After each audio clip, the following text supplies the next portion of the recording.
Good morning, 8th class. Last time we had discussed about and we had read about the poem Summer and Winter, which was written by P.B. Shelley, whose full name was Percy Bysshe Shelley. This time I am taking your poem number 8, and that is Meeting Poets, and it is written by a well known poetess whose name is Eunice D'Souza. So before I start the poem, I just want to tell you about her life history. So this is the picture of her, and I had also prepared a note on her, and the note is this. So Eunice D'Souza was an Indian English language poet, and Eunice D'Souza जो थी वो Indian English language poet थी, मतलब Indian poet थी जो English की poetess थी, और वो क्रिटिक भी थी। वो लिटरेरी क्रिटिक थी। लिटरेरी थ्योरी में उनको काफ़ी ज़्यादा दिलचस्पी रही है। नॉवलिस्ट भी थी, उन्होंने बहुत सारी नॉवेल्स भी लिखी हैं। और उनकी नोटेबल बुक्स में एक जो पोइट्री थी जिसका नाम था women in Dutch, painting ways of the belonging, और 9 in Indian women poets, these my words and learn from the almond leaf, ये सब उनकी कुछ ऐसी पोइट्री थी जो काफ़ी ज़्यादा पॉपुलर रही थी। सो इनका जन्म जो था, बर्थ जो था, वो 1 अप्रैल 1948 में हुआ था पुणे में, और उनकी डेथ 29 जनवरी 2017 में हुई वकोला, मुंबई में। और इनकी जो नेशनैलिटी थी ये इंडियन थी। इनके जो वर्क्स हैं जो मैं आपको बता चुका हूँ, 9 Indian women poets, an anthology, और बहुत सारी मैं आपको बता चुका हूँ, learn from the almond leaf, these are my words, Indian women poets, ये सब उन्होंने लिखी हुई हैं। सो इनकी एजुकेशन जो हुई है वो मुंबई में हुई है, मार्केट यूनिवर्सिटी में। और ये इनकी पूरी लाइफ हिस्ट्री थी। सो आई होप आपको इंटरेस्टिंग लगी हो इनकी life history, because she is the Indian poetess whose name is well known in the field of literary world. And so let's start the poem now. So now अब हम poem के बारे में बात करेंगे। तो पोइम में जो है वो आपको यहाँ पे बताया हुआ है कि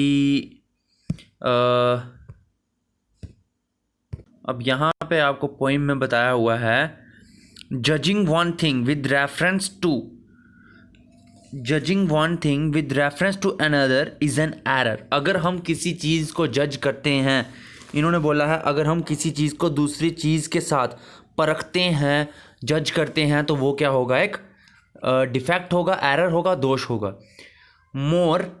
mayor appearances of people should not lead us about them, particularly poets. तो उन्होंने बोला है, लोगों को अगर हम बाहर से देखें, बाहरी दिखावट के अकॉर्डिंग हम उनके बारे में कोई भी उनके बारे में गलत चीज़ नहीं आप धारण कर सकते हैं, उनके बारे में उस चीज़ को मान सकते हैं। इन्होंने बोला है, दे मे लुक शैबी, हो सकता है वो दिखने में कैसे हो, शैबी हो। शैबी का मतलब क्या होता है, भद्दे मतलब अगली। और वो कैसे हों, और बिहेव स्ट्रेंजली, या वो अलग अजीबोगरीब तरीके से बिहेव करें। बट देयर पोइम्स में be great works of art, पर उनकी जो पोइम होगी वो क्या होगी, आर्ट का बहुत ही बड़ा वर्क हो सकता है। ठीक है, दे मे लुक शैबी। अब आपको बोला है, but these poems may be great work of art, ये पोइम्स क्या होंगी, वो बहुत ही बड़ा वर्क हो सकती हैं आर्ट के। We can not therefore assess them only by their poems, हम इसीलिए, इन्होंने बोला है, इसीलिए हम उनकी कविताओं, जो उन्होंने पोइमें लिखी हों, उसके अकॉर्डिंग भी हम उनके बारे में कोई भी जजमेंट नहीं दे सकते।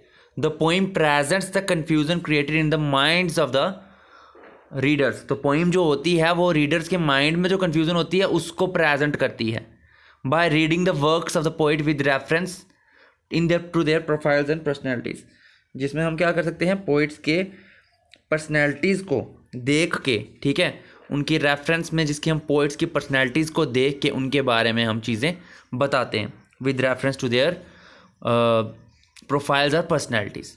ठीक है, तो ओवरऑल इसमें क्या चीज़ दी हुई है वो हम दोबारा पढ़ लेंगे। आपको बोला है, एक इंसान को अगर आप जज करते हो, तो अगर आप उसको किसी भी रीजंस की वजह से जज करते हो, तो वो क्या होगा, गलती होगी। अपीयरेंस जो होती है वो आपको किसी के बारे में गलत चीज़ बता सकती है, ख़ास करके poet.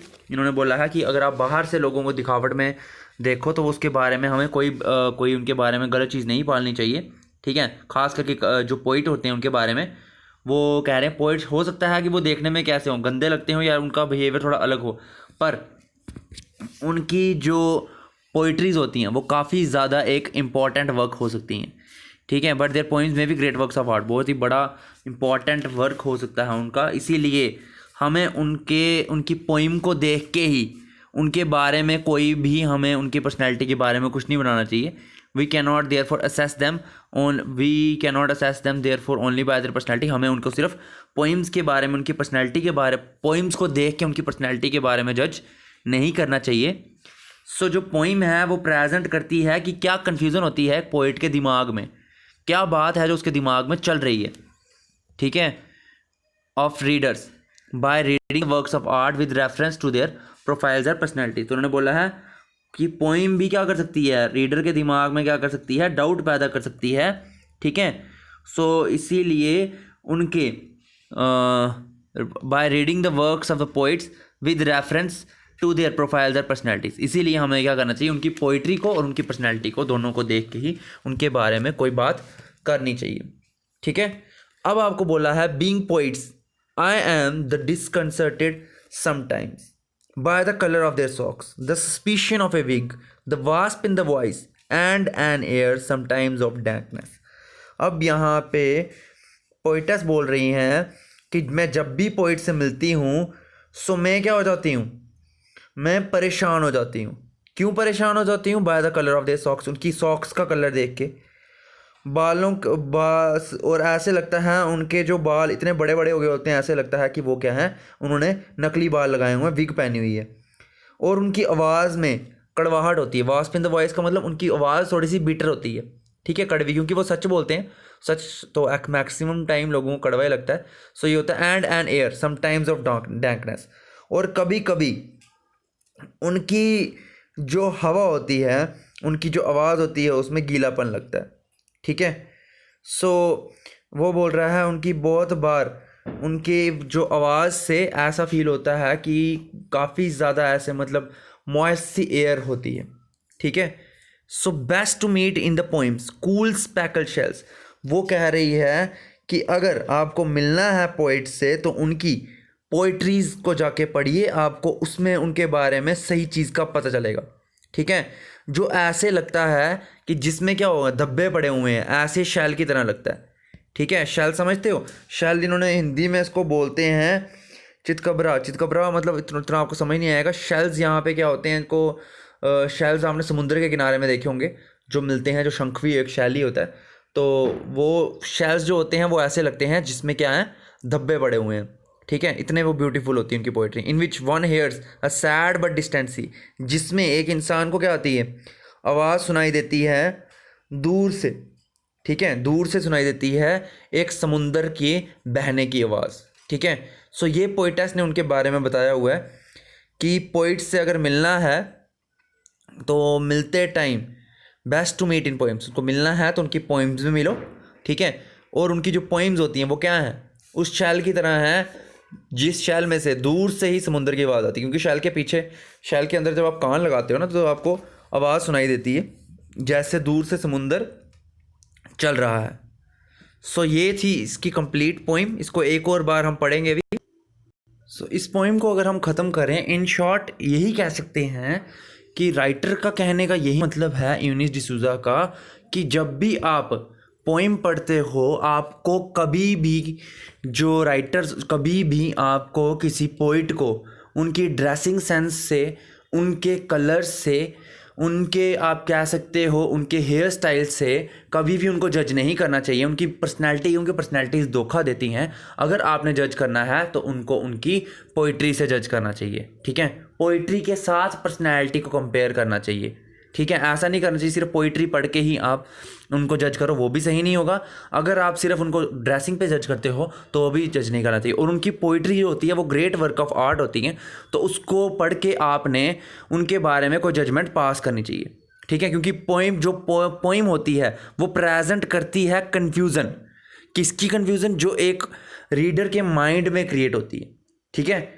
Bye reading the works of poet with reference to their profiles and personalities, फिर आपने उनकी प्रोफाइल्स और पर्सनैलिटीज़ को उसके साथ कंपेयर करना चाहिए। जैसे मैंने आपको यूनिस डिसूजा के सबसे पहले वर्क्स के बारे में बताया, वर्क्स के बारे में मैंने आपको बताया, तो उनका यहाँ पर आपको पोइम के बारे में पता चला। तो उन कहीं ना कहीं ये एक उन्होंने सटायर भी किया है, एक व्यंग्य है उन रीडर्स के ऊपर जो क्या करते हैं, सिर्फ पोइट्स की पर्सनैलिटीज़ को देख के उनके बारे में जजमेंट पास कर देते हैं, उनकी पोइम पढ़ते ही नहीं है। तो इसलिए पोइम को पढ़ना चाहिए हमें, तो उनके बारे में पता चलता है। तो यहाँ पर जो पोइटेस है वो यही कह रही है कि वो कन्फ्यूज़ हो जाती है। तो वो अपनी जो उन्होंने पॉइंट ऑफ व्यू है वो उस रीडर के लिए रखा हुआ, जो रीडर क्या करता है, किसी पोइट से मिलता है, ठीक है, और वो बताता है कि मैं क्या हो जाता हूँ, कंफ्यूज हो जाता हूँ उनको देख के, उनके कलर को देख के, उनकी सॉक्स का कलर को देख के, और उनके जो जो उन्होंने ऐसे लगता है जो विग सी पहनी हुई है ऐसे लगता है, और ऐसे लगता है उनकी जो आवाज़ है वो क्या होती है, थोड़ी सी बीटर होती है, कड़वी आवाज़ होती है उनकी, ठीक है, और ऐसे लगता है कि वो क्या कर रहे हैं, गीलापन होता है उनकी आवाज़ का, मतलब कहीं पर भी वो किसी की भी, मतलब आप कह सकते हो कि किसी पे भी वो व्यंग्य कर सकते हैं, सटायर कर सकते हैं, ठीक है। तो इसीलिए पोइट से अगर आपने मिलना है तो आप कहाँ पे मिलो, उसकी पोइम को पढ़ो, उससे मिल सकते हो आप। पोइट की सही पर्सनैलिटी के बारे में पता चलेगा, और वो क्या पर्सनैलिटी होती है जिसमें आपको ऐसा लगता है कि वो क्या है, ऐसे लगता है जो शैल की तरह है। और शैल कौन सा शैल है, जिसमें क्या होते हैं, धब्बे होते हैं, ठीक है, धब्बे होते हैं, और उस शैल को जब आप कान में लगाते हो तो आपको दूर से समुंदर के, बहते हुए समुंदर के पानी की आवाज़ सुनाई देती है। इतना ज़्यादा आपको कंफर्टेबल फील होता है, इतना ज़्यादा आपको अच्छा फील होता है, प्लीजेंट फील होता है। सो आई होप आपको ये टॉपिक समझ आया होगा। सो इसको आप प्लीज़ बुक रीड भी करिए साथ में, और इसकी जो आपको स्टार्ट में सेंट्रल आइडिया दिया तो प्लीज़ उसको रीड करिए। आई होप आपको ये अच्छे समझ आए, and still if you have any kind of doubt then you can ask me in your respective groups. So thanks and have a nice day class.